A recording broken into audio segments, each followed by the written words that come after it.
કેમ છો વિદ્યાર્થી મિત્રો? હવે આપણે સ્વાધ્યાય 1.2 ની અંદર દાખલા નંબર 3 ની અંદર જોઈએ તો તેની અંદર આપણે આપ્યું છે કે કયા ગણ શાંત ગણ છે અને કયા ગણ અનંત ગણ છે.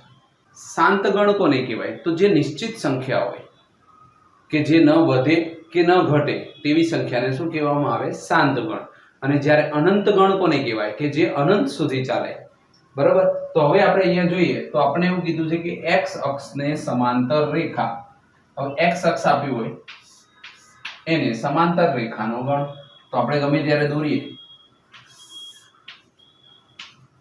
આ x અક્ષ છે અને આ y અક્ષ છે. હવે x અક્ષને સમાંતર રેખા તમે દોરો તો તમે 1 2 3 4 5 6 અનંત સુધી જેટલા બિંદુ લેતા જાઓ એ બધા જ બિંદુઓમાંથી પસાર થતી રેખા. બરાબર. આ રીતે આપણે જોઈએ તો અહીંયા આપણને શું મળશે? 0 0. અહીંયા આપણને શું મળશે? 0 1. અહીંયા શું મળશે? 0 2. અહીંયા શું મળશે? 0 3. આ રીતે તમે ગમે એટલા બિંદુઓ લઈ લો અને આ રીતે તમે 0 100 લઈ લો તો પણ આ જે રેખા પસાર થઈ એ કેવી હશે? x અક્ષને સમાંતર રેખા હશે. તો આવી આપણને અનંત રેખાઓ મળે. એનો મતલબ કહી શકીએ કે x અક્ષને સમાંતર રેખાનો ગણ એ કેવો છે? તો કે અનંત ગણ છે કે જેની અંદર આપણને અસંખ્ય રેખાઓ મળશે. હવે અંગ્રેજી મૂળાક્ષરોનો ગણ. તો અંગ્રેજીના મૂળાક્ષરો કેવા હોય? તો અંગ્રેજીની અંદર 26 મૂળાક્ષરો હોય. અંગ્રેજીમાં કુલ કેટલા હોય? 26 મૂળાક્ષરો હોય કે જે કેવા હોય? નિશ્ચિત હોય. તો આવા ગણને આપણે શું કહી શકીએ? શાંત ગણ કહેવાય. કેવો ગણ કહેવાય? શાંત. કેમ કે જે આલ્ફાબેટિક છે એની કુલ સંખ્યા કેટલી છે? 26 છે. ન વધે કે ન ઘટે. આથી એવા ગણને આપણે શું કહીશું? શાંત ગણ. હવે આગળ જઈએ 5 ની ગુણિત સંખ્યાઓનો ગણ. 5 ની ગુણિત એટલે કેવી? તો 5 નો ઘડિયો 5 1 5 5 2 10 5 3 15. આ રીતે આપણને અનંત સુધી સંખ્યા મળશે. બરાબર. તો આ જે ગણ મળ્યો એ 5 ની ગુણિત સંખ્યાઓનો ગણ એ કેવો ગણ છે? તો આપણે કહી શકીએ અનંત ગણ છે. ઓકે. એ રીતે પૃથ્વી પર વસતા પ્રાણીઓનો ગણ. તો પૃથ્વી પર વસતા પ્રાણીઓનો ગણ છે ને એ શાંત છે. કેમ એવું? શાંત ગણ છે કારણ કે પૃથ્વી પર વસતા પ્રાણીઓ નિશ્ચિત હોય. પ્રાણીઓ કેવા હોય? નિશ્ચિત હોય. એટલે કે એ ચોક્કસ સંખ્યામાં હોય. એવું હોય કે આજે ચલો માણસોની સંખ્યા 10 લાખ હતી તો કાલે સીધી 20 લાખ થઈ જાય. એવું શક્ય બને નહીં. બરાબર છે. એટલે એ જે પ્રાણીઓ કોઈ બી પ્રાણી હોય પછી તો એની સંખ્યા કેવી હોય? નિશ્ચિત હોય. એમાં અમુક સમયાંતરે એની સંખ્યા વધે. પરંતુ એવું ન હોય કે અહીંયા 5 હતા તો સીધા એને 2 વડે ગુણો તો 10 થઈ જાય. પૃથ્વી પર જે વસતા પ્રાણીઓ છે એ રીતે એની સંખ્યા વધે નહીં. એટલે પૃથ્વી પર વસતા જે પ્રાણીઓ છે એ નિશ્ચિત છે. એક અમુક ક્રિયાઓ દ્વારા એની અંદર વધારો થતો હોય છે પરંતુ જે સંખ્યા છે એ કેવી હોય છે? નિશ્ચિત. આથી આપણે એને શાંત ગણ કહી શકીએ. હવે ઉગમ બિંદુમાંથી પસાર થતા 0 0 માંથી પસાર થતા એટલે કે આપણે ઉગમ બિંદુ દોરીએ x અક્ષ અને y અક્ષ. માનો કે અહીંયા આપણે 0 0 લીધું ઉગમ બિંદુ. હવે તમને એમ કે વર્તુળ દોરો તો 0 0 માંથી અસંખ્ય વર્તુળો પસાર થાય. કઈ રીતે? આપણે 1 સેન્ટીમીટર નું વર્તુળ લઈએ. માનો કે અહીંયા 1 સેન્ટીમીટર ત્રિજ્યા લીધી અને વર્તુળ કર્યું તો આપણે આવું વર્તુળ દોરી શકીએ. હવે માનો કે 2 સેન્ટીમીટર લીધું તો ફરી આપણે આવું વર્તુળ દોરી શકીએ.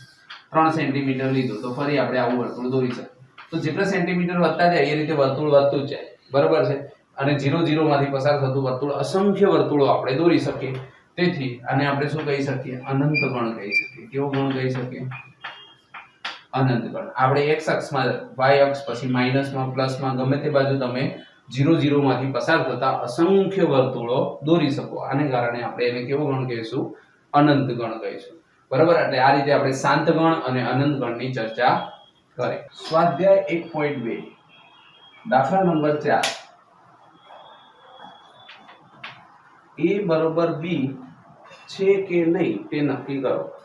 બરાબર. એટલે કે a અને b બંને સમાન ગણ છે એવું તમારે જોવાનું છે.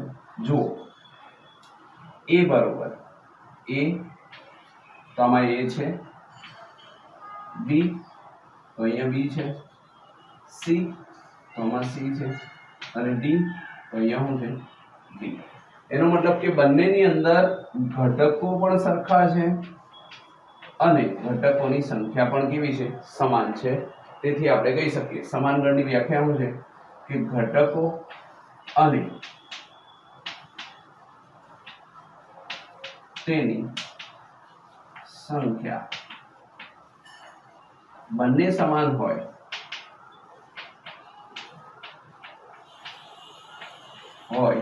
તો તે ગણ કેવો છે સમાન ગણ છે.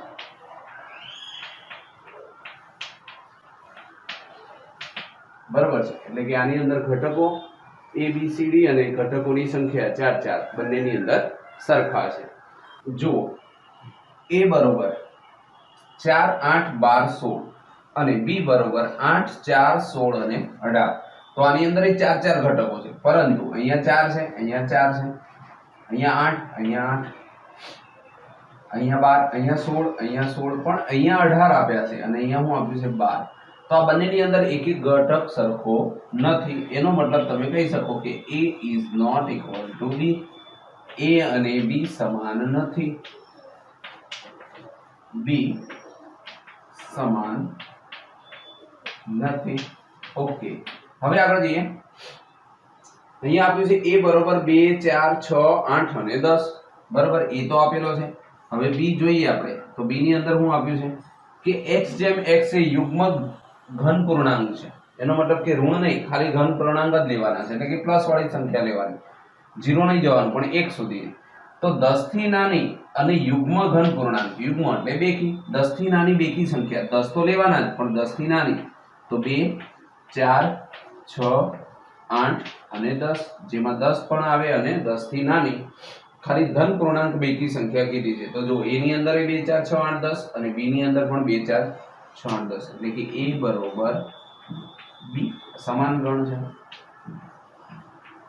સમાન ગણ છે. બરાબર છે. તો આ રીતનું આપણે ગણી શકીએ.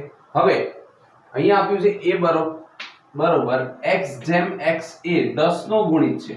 10 નો ગુણિત એટલે 10 નો ઘડિયો બોલવાનો, 10 એકા 10, 10 દુ 20, 10 તરી 30, 10 ચોક 40. જ્યારે b બરોબર કેટલા તો કે 10 15 20 25. ઓકે, તો આની અંદર આપણે જોઈએ તો અહીંયા કેટલા છે 10 10 છે, પરંતુ અહીંયા 20 છે અને અહીંયા 15 છે. આ 15 ની લાઈન ઉપર આવતી નથી. તો a is not equal to b. a અને b સમાન ગણ નથી. બરોબર, આપણે કારણ પણ આપ્યું કે બંનેની અંદર સરખા ઘટકો નથી, એટલે કે સમાન ગણ નથી. હવે એની પછીનો દાખલો જોઈએ. જોડીઓના ગણ સમાન છે, કારણ આપો. હવે જોડે કારણ પણ આપવાનું. તો અહીંયા a ની અંદર આપણને શું કીધું હતું 2 અને 3 છે. તો b ની અંદર x જેમ x x² + 5x + 6 છે. તો આનો ઉકેલ લાવો. તો આપણે જેમ અવયવો ગણતા હતા એમ આનો અવયવોનો ઉકેલ લાવીએ આપણે. x² + 5x + 6 = 0. ગુણાકાર 6 થવો જોઈએ, સરવાળો 5 થવો જોઈએ, 3 દુ ને 6. તો આને તમે જો બધા પ્લસ છે સીધા ભાગ પાડીએ આપણે તો શું આવશે x + 3 અને x + 2 = 0. કારણ કે 3 દુ ને 6. ખબર છે આપણે આવો દશાની અંદર શીખી ગયા હતા કે આના આપણે ભાગ પાડીએ તો પાછળ જો પ્લસની નિશાની હોય તો અહીંયા પ્લસ હોય તો બે જગ્યાએ પ્લસ જ આવે, માઈનસ હોય તો બે જગ્યાએ માઈનસ આવે. બરાબર, હવે આને તમે x ને કરતા બનાવો તો x + 3 = 0 અને x + 2 = 0. તો આપણી પાસે બે મળશે, x બરોબર -3 અને x બરોબર -2. એનો મતલબ કે a ની અંદર શું આપેલું હતું તો કે 2 અને 3. તો b ની અંદર શું આવ્યું તો કે -2 અને -3. આ બંને તો અલગ અલગ આયા. એનો મતલબ કે a is not equal to b. સમાન ગણ નથી. બરાબર, આમાં આપણે કારણ પણ આપી દીધું અને દાખલો બી ગણી દીધો કે દાખલો ગણવાથી આપણને કારણ મળ્યું કે આની અંદર આ ઘટકો આપ્યા છે અને એની અંદર 2 અને 3 છે જે સમાન નથી. ચલો જુઓ, અહીંયા a બરોબર x જેમ x એ ફોલો શબ્દનો મૂળાક્ષર છે. હવે જો તમે એને ગણમાં લખો તો શું લખાશે યાદીની રીતે? તો કે F O L અને W. જ્યારે B ની અંદર W O L અને F. જો આગળ પાછળ શબ્દ લખી શકો પણ સરખા જ છે. જો O L L F અને W તો બંને કેવા આયા? સમાન આયા. તો A બરોબર B સમાન ગણ છે. બરોબર છે. અહીંયા એકનો એક શબ્દ બે વાર આવ્યો હોય તો એક જ વાર લખાય O, અને L પણ બે વાર છે તો એક જ વાર લખાય. A અને B સમાન ગણ છે કારણ કે તેના ઘટકો અને તેની સંખ્યા સમાન છે. બરાબર છે. ચલો આગળ જઈએ. સમાન ગણ પસંદ કરો. તો આની અંદર A B C D E F G અને H સુધી છે. પેલા આપણે જોઈએ કે 2 4 8 12 જો કે છે 2 4 8 12 નથી તો A ને સમાન એક પણ ગણ નથી. હવે B જુઓ તો B ની અંદર 1 2 3 4 તો નીચે D માં જુઓ 1 2 3 4 3 1 4 2 આગળ પાછળ ગોઠવો તો B અને D બંને કેવા ગણ છે? સમાન ગણ છે. ચલો એક થયું. હવે બીજું લઈએ C તો 4 8 12 16 છે નથી. E -1 અને 1 G 1 અને -1 તો E અને G કેવા થશે? સરખા થશે. E બરોબર G. અહીંયા F જુઓ 0 1 તો અહીંયા 0 1 છે તો આ બંને પણ સરખા ના થયા. એનો મતલબ કે આની આ જેટલા ઘટક આપ્યા છે એમાં B બરોબર D અને E બરોબર G બે જ ગણ કેવા થશે?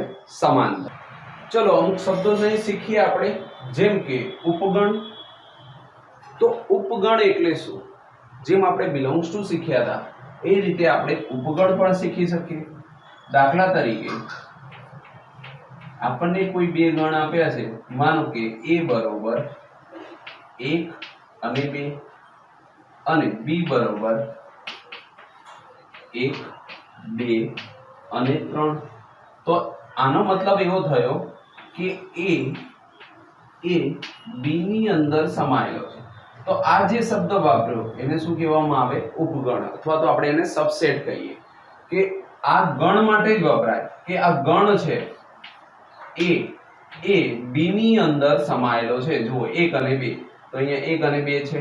હવે માનો કે એની જગ્યાએ 1 આપ્યો હોત અને અહીંયા કોઈ ગણ આપ્યો હોત 1 2 અને 3 તો આના માટે માત્ર બિલોંગ્સ ટુ જ વપરાય. યાદ રાખજો, જ્યારે પણ તમે ગણની વાત કરતા હોય તો ઉપગણ એટલે કે આ ગણ આની અંદર સમાયેલો છે તો એને B નો ઉપગણ કહેવામાં આવે છે. બરોબર છે. તો આ A છે એ આખો છે એની અંદર સમાયેલો છે B ની અંદર. બરોબર. પણ જો એક જ સભ્ય આપ્યો હોય અને અહીંયા ગણ આપેલો હોય તો તમને બતાવો કે આ એક આની અંદર છે તો એના માટે કયો શબ્દ વપરાશે? Belongs to. બરોબર. અને ઉપગણનો બીજો એક ઉપયોગ એ રીતનો છે, તમને એવું કીધું હોય કે A બરોબર 1 અને 2 આના બધા ઉપગણ લખો. ના, બધા જ ઉપગણ લખો. બધા જ ઉપગણ લખો. તો જો તમને બધા જ ઉપગણ લખવાના કહે તો આના ભાગ પડે.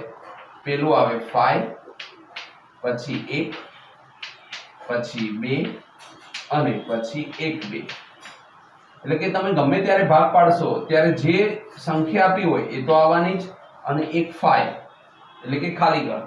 દરેક ઉપગણની અંદર આ બે તો હોય જ. બરાબર છે.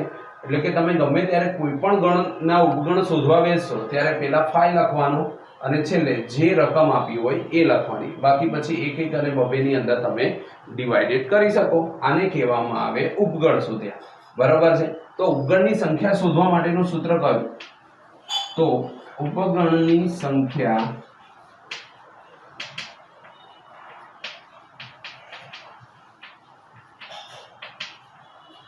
કયું સૂત્ર વપરાય? તો કે 2n 2 ની n ઘાત, જ્યાં n એટલે 1 અને 2. જો અહીંયા બે ઘટક હતા, તમે ઉપર 2 લખશો તો 2 ને 2 કેટલા થશે? 4. તો ઉપગણની સંખ્યા કેટલી આવી? 4 આવી. આને ઉપગણની સંખ્યાને ઘાતગણ પણ કહેવામાં આવે છે. શું કહેવામાં આવે છે? ઘાતગણ કહે છે. જો તમે આને દર્શાવવા 4 તો આને આમ પણ દર્શાવાય p ઓફ a બરોબર 2n અને એની સંખ્યા દર્શાવવાની હોય તો number of p of a આ રીતે પણ દર્શાવી શકો. આ ઘાતગણ દર્શાવે p મીન્સ પાવર સેટ એટલે એને ઘાતગણ કહેવાય એટલે એને p ઓફ a વડે દર્શાવાય જેને 2n કહેવાય. માનો કે અહીંયા બે જ ઘટક હતા, હવે એની અંદર તમને 3 ઘટક આપ્યા હોત તો 1 2 અને 3 તમને એમ કે આના ઉગણની સંખ્યા શોધો તો આપણે શું કહીએ 2 1 2 અને 3 2 ની n ઘાત 2n તો n ની જગ્યાએ 3 મૂકો તો 2 2 ની 3 ઘાત એટલે 2 ગુણ્યા 2 ગુણ્યા 2 એટલે કેટલા આવશે 8. તો આની અંદર 8 કૌંસ આવે. આના આપણે ઘાત ઉપગણની સંખ્યા લખીએ તો શું આવશે પેલાની અંદર 5 પછી 1 પછી 2 પછી 3 પછી બબેની જોડીમાં લખાય 1 2 પછી 1 અને 3 પછી 2 અને 3 અને છેલ્લે 1 2 અને 3 થઈ ગયા. એટલે કે 5 તો આવે જ અને 1 2 3 પણ ફરજિયાત આવે.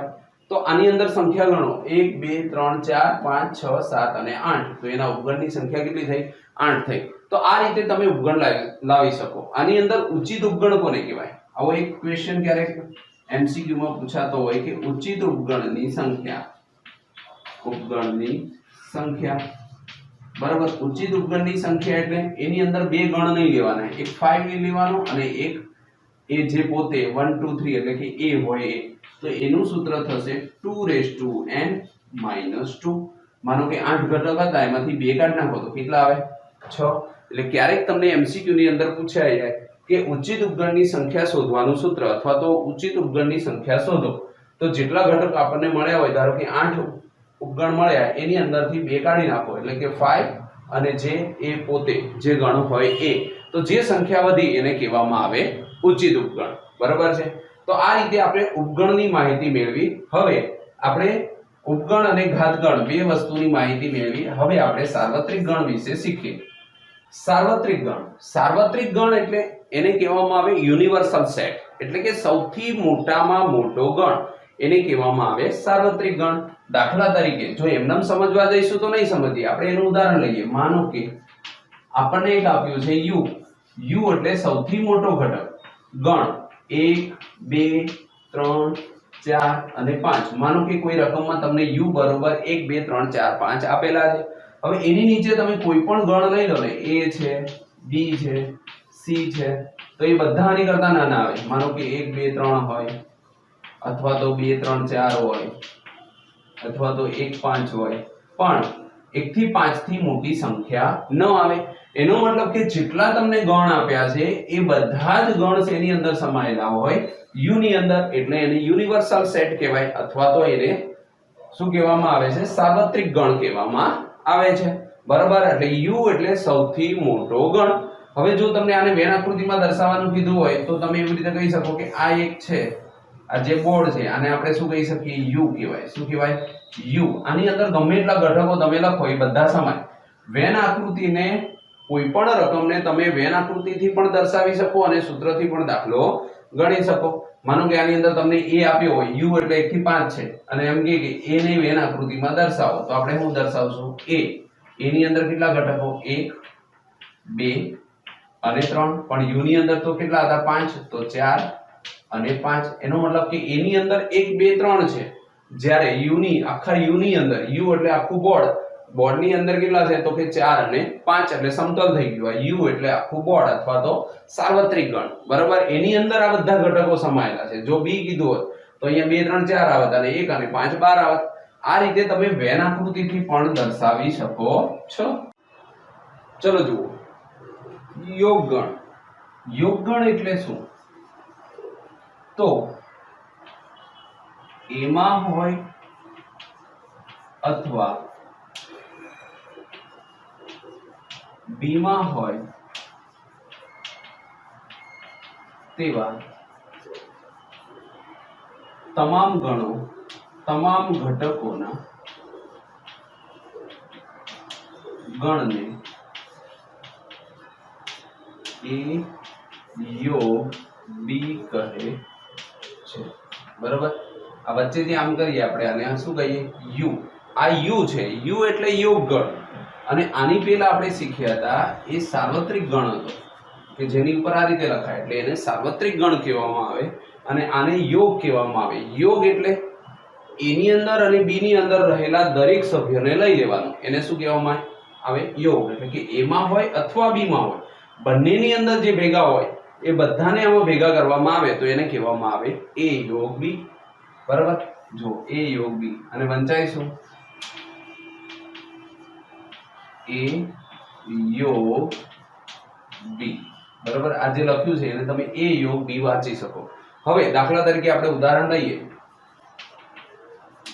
એ બરોબર એ અને બી, બી બરોબર 1 અને 2।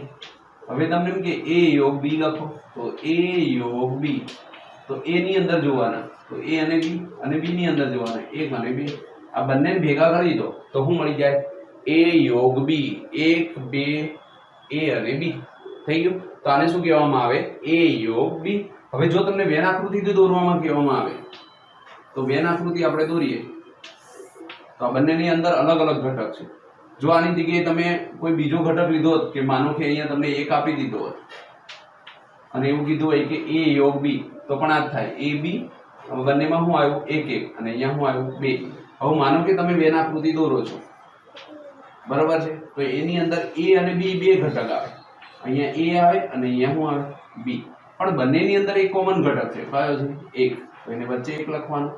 એ ની અંદર શું વધ્યું એ અને બી વધ્યા, અને બી ની અંદર શું વધ્યું 1 તો આવી ગયો, જુઓ તો અહીંયા શું વધ્યું 2।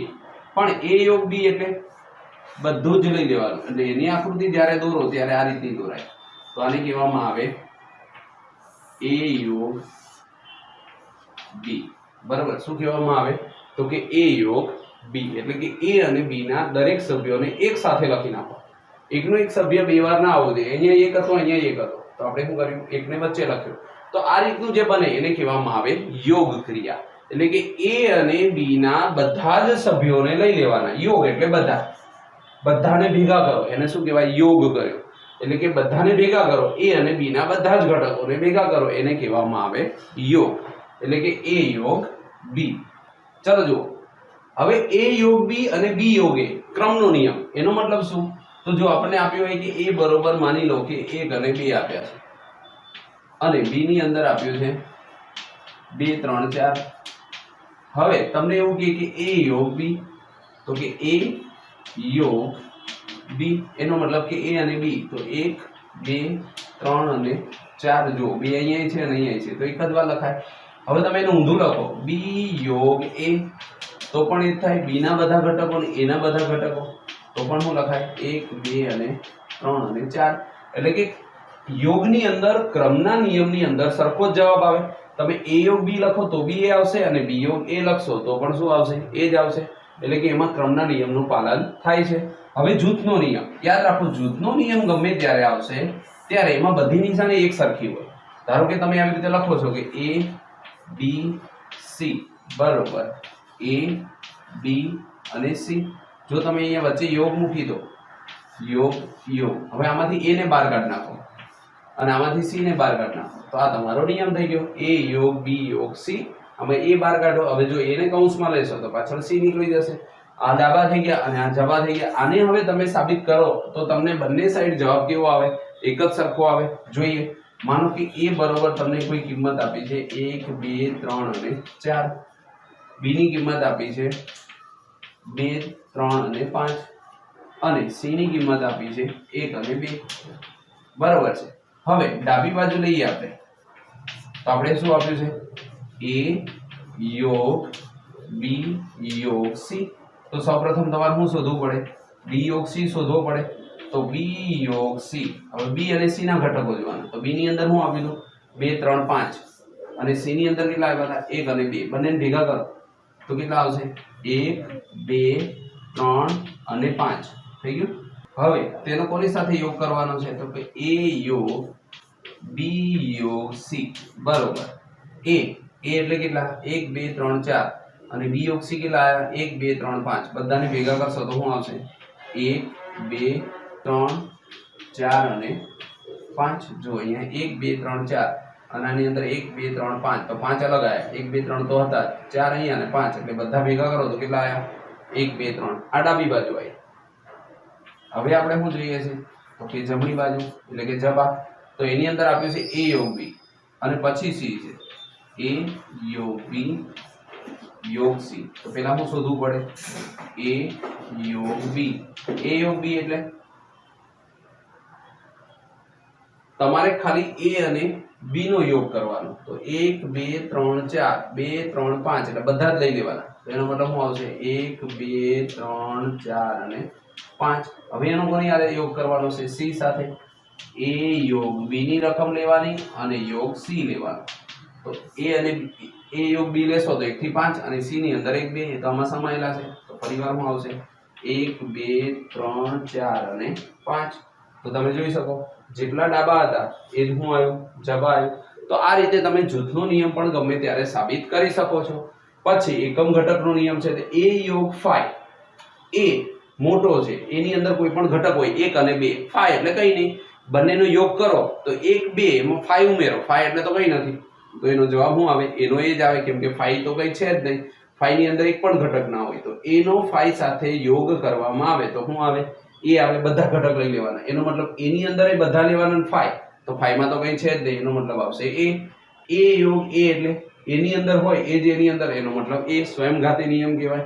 અને u એટલે બધા ઘટકો એની અંદર u એટલે કે સાર્વત્રિક ગણ યોગ a કરો તો સાર્વત્રિક ગણ જ આવે, કારણ કે એની અંદર શું સમાયેલું હોય? a સમાયેલો હોય. તો આ રીતે તમે યોગ ગણને સમજી શકો. ચલો જુઓ, હવે જોઈએ છેદગણ. છેદગણ એટલે તો a અને b બંને ગણમાં આવેલા તમામ ઘટકોથી ગણ બનતા ગણને a અને b નો છેદગણ કહે છે. એટલે એનો મતલબ શું થાય? તો જોઈએ આપણે. દાખલા તરીકે માનો કે તમને a બરોબર કંઈક આપ્યું છે 1 અને 2. a બરોબર કેટલા આપ્યા છે?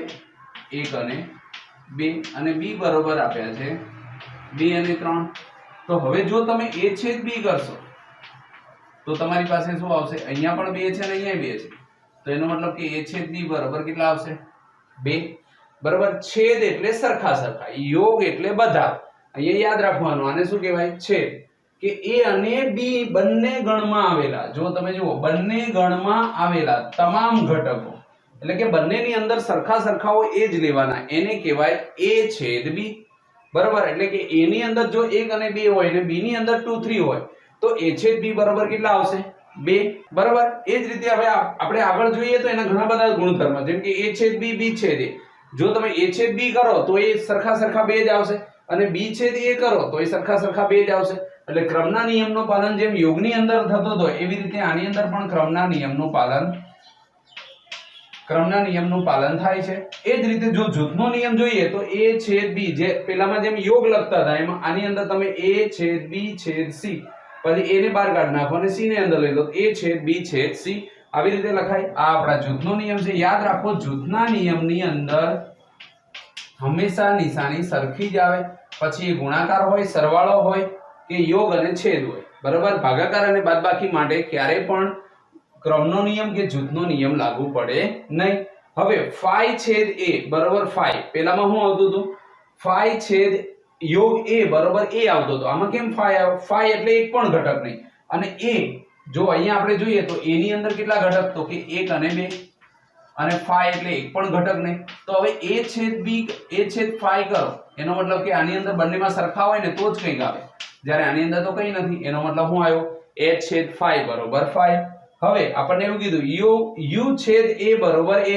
તો આપણે u બરોબર માની લો કે 1 થી 5 લઈ લઈએ. 1 2 3 4 અને 5. બરાબર. u છેદ a, તો a ની અંદર 1 અને 2 છે અને u ની અંદર 1 2 3 4 5. તો ખાલી જવાબ કેટલો આવશે? 1 અને 2. તો 1 અને 2 એટલે શું? a. તો આપણો નિયમ શું આવ્યો? u છેદ a બરોબર a, એટલે જે નાનું એ આવે, યોગમાં જે મોટું હોય એ આવે અને છેદની અંદર જે નાનું હોય, આમાં છેદમાં નાનું કોણ? a. તો u એટલે સાર્વત્રિક ગણ છેદ a બરોબર શું આવશે? a. કારણ કે બંનેની અંદર સરખા સરખા હોય જ લેવાના. છેદ એટલે સરખા, યાદ રાખવાનું આ રીતે. છેદ એટલે સરખા સરખા. જે સરખા આવતા હોય એ જ લેવાના હોય, અને યોગ એટલે બધા જ લેવાના, બરાબર. એ રીતે અહીંયા a છેદ a બરોબર એ તો સ્વયંઘાતી નિયમ છે, એ તો સરખો જ આવે. તો આ રીતે આપણે છેદ ગણની અંદર પણ આપણને આવી માહિતી મળે છે. હવે જોઈએ, આપણી પાસે ત્રણ છે: તફાવતનો ગણ, પૂરક ગણ અને અલગ ગણ. તો તફાવતનો ગણ એટલે શું? તો આપણી પાસે બે ગણ હોય, ગણ a અને ગણ b ને આ રીતે ક્રમમાં લેતા, ક્રમમાં ગણતા a માં હોય અને b માં ન હોય તેવા ગણને તફાવતનો ગણ કહે છે.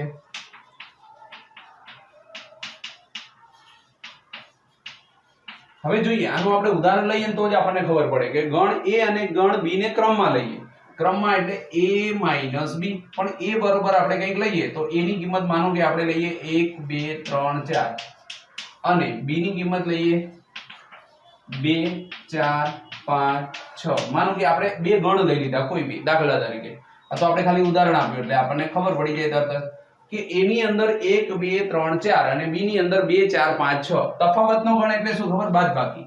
a - b જો ક્રમમાં લેતા, ગણ a અને ગણ b ને ક્રમમાં ગણતા, એટલે a પેલો છે અને પછી શું છે? b છે. b માં a માં હોય અને b માં ન હોય. હવે તમે જોઈ લો કે આની અંદર સરખા સરખા કેટલા? તો અહીંયા 2 છે, અહીંયા 2 છે, અહીંયા 4 છે, અહીંયા 4 છે. એટલે 2 અને 4 ના લેવાય, ઈ બાદ થઈ ગયા. હવે આપણે b ને તો જોવાનું જ નહીં. આની અંદર કેટલા વધ્યા? 1 અને 3. તો આપણો જવાબ કેટલો આવ્યો? 1 અને 3. હવે જોઈ લો, ક્રમમાં ગણતા a માં હોય અને b માં ન હોય, b ની અંદર ન હોય. જો a ની અંદર વધ્યા a અને b ની અંદર ન હોય તેવા ગણને શું કહેવામાં આવે છે?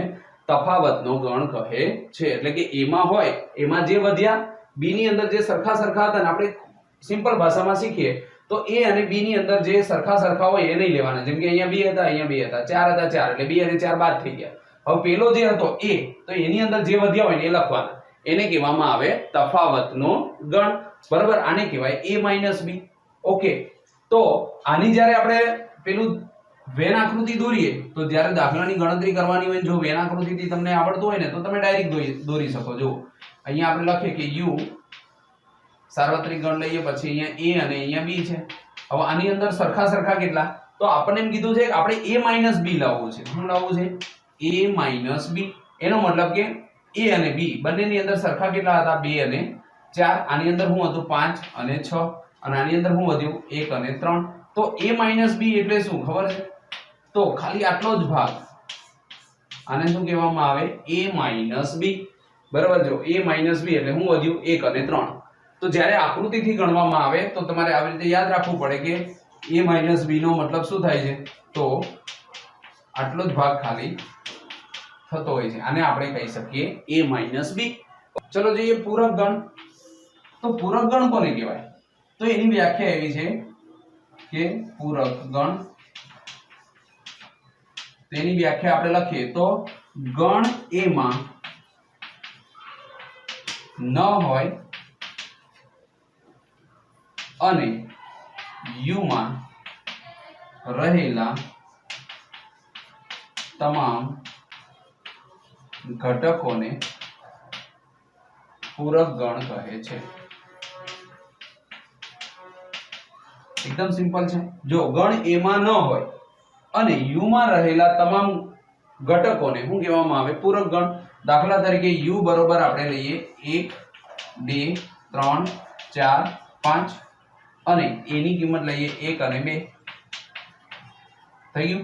હવે તમને કે a પૂરક એટલે શું? a ડેશ ઉપર ડેશ કરો ને એને પૂરક ગણ કહેવાય. તો a ડેશ એટલે a માં હોય ને નહીં લેવાના, 1 અને 2. જો a માં ન હોય અને u માં રહેલા, એટલે a માં કયા છે? 1 2, એની સિવાયના જુઓ u માં કેટલા છે?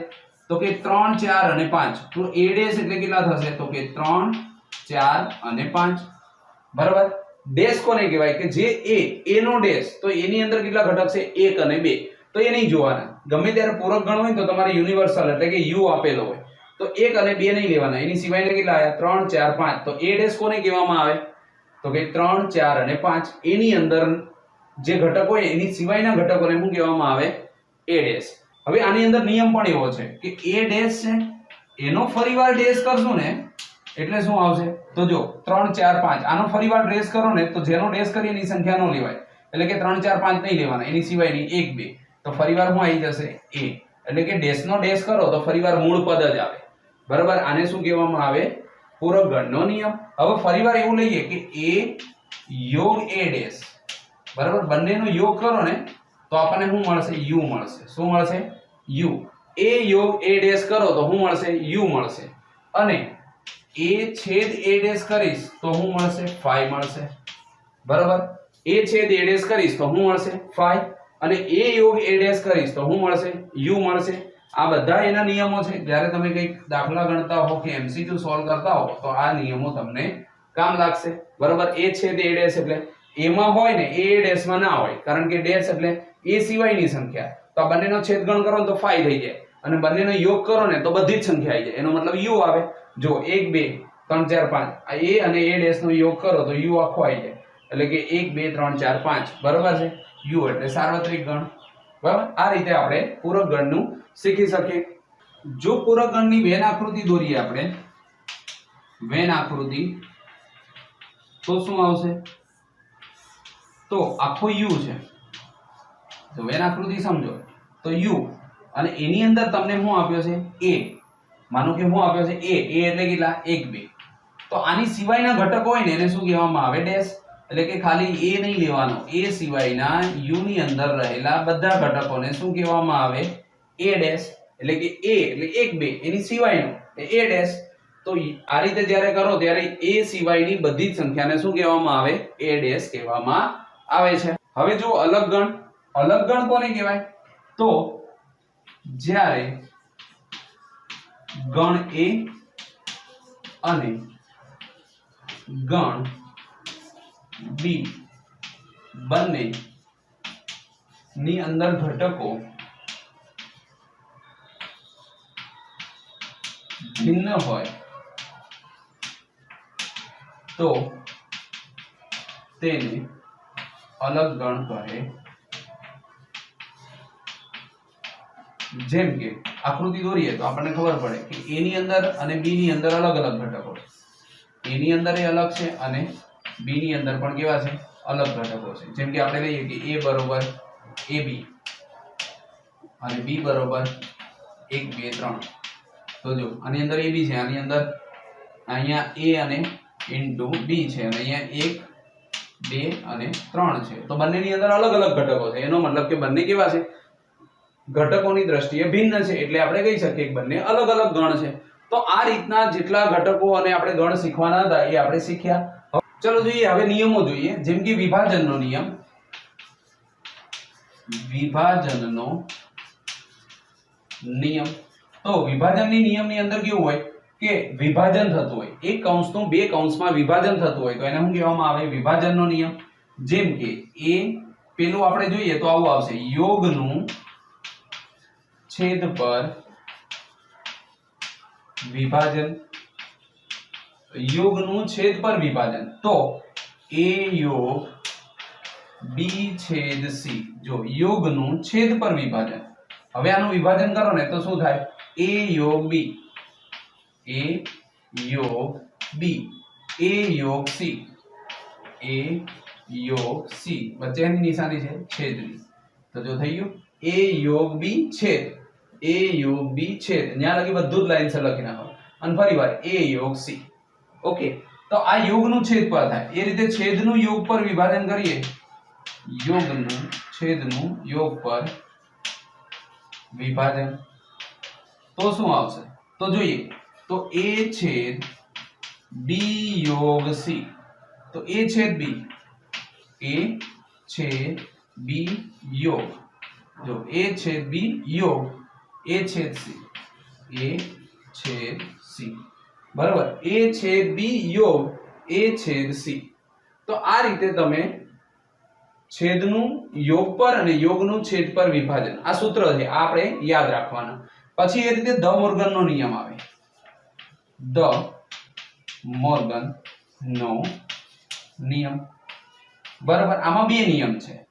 જો તમને આવું આપ્યું હોય a છેદ b નો ડેશ, તો તમારે શું આવશે? અહીંયા છેદ છે તો અહીંયા યોગ આવે a ડેશ યોગ b ડેશ, અને જો અહીંયા યોગ આપેલો હોય a યોગ b નો ડેશ, તો અહીંયા આવશે a ડેશ છેદ b ડેશ. આને કહેવામાં આવે દ મોર્ગનનો નિયમ. એટલે છેદનું યોગ પર, યોગનું છેદ પર અને દ મોર્ગનના બે નિયમો. આ નિયમો ઉપરથી ઘણીવાર આપણે સાબિત કરવાનું હોય, જે આપણે આગળ શીખીશું.